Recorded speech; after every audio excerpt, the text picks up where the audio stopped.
About 3 months after I retired, I sat at my kitchen table on a Tuesday morning and I felt useless.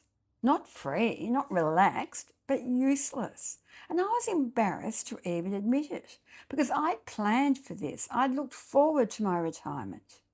You can have enough money, plenty of free time and flexibility to do what you want. But at this moment, I sat there and thought, what is the point of my day? Because being busy is not the same as having purpose. I didn't really understand that until I retired.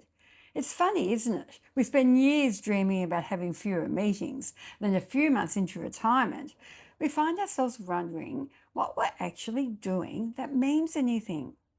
Now, if you're new here, I'm Jeanette.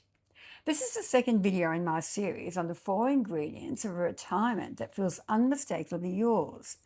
The 4 ingredients are connection, purpose, energy, and vision. And there's one quality that ties all the 4 ingredients together, and that's curiosity.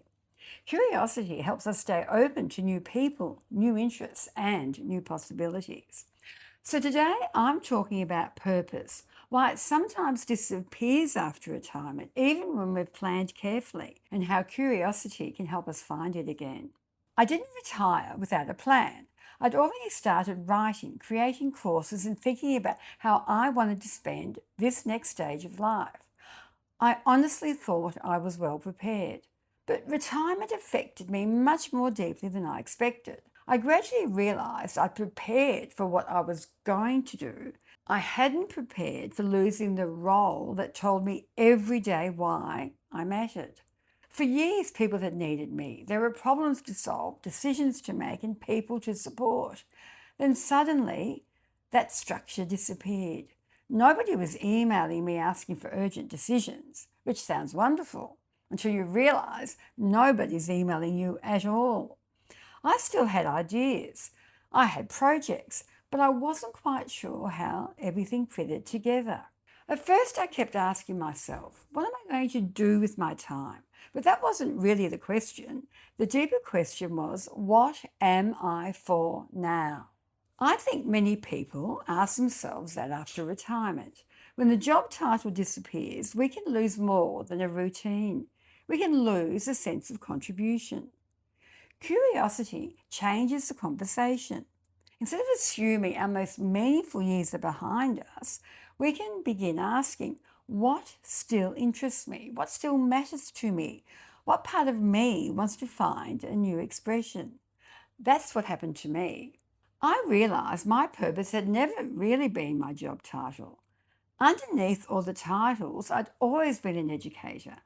I loved helping people think more deeply and navigate change in their lives. Writing, creating courses weren't replacing my career. They are simply the next chapter of it. Retirement hadn't taken away my purpose. It had simply given me the opportunity to express it differently. So I'd love you to try something. Take a few minutes and write down your answers to these 3 questions. When in my life have I felt most useful, engaged, or alive? What was I giving, creating, or contributing? How could that part of me take a new form now in my retirement? Don't assume the answer has to look anything like your old career, and don't think your first job is to start another job.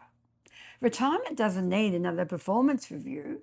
Purpose could be mentoring someone, volunteering, creating, looking after grandchildren, learning something new, or simply becoming the person who brings people together. It doesn't have to impress anyone else. It simply has to matter to you. You don't need one enormous purpose that defines the rest of your life. Mine certainly didn't arrive wearing a name tag saying, "Hello, Jeanette, I'm your purpose." Instead, it appeared gradually as I stayed curious. The clues are often already there in what has always mattered to you, what people naturally turn to you for, and what still makes you feel alive. Now, if you'd like to reflect more deeply on purpose, connection, your energy, and your vision, you can take my free Retirement Thrive score. The link is in the description. In the next video, we'll talk about well-being and why it's about much more than exercise and eating well. See you then.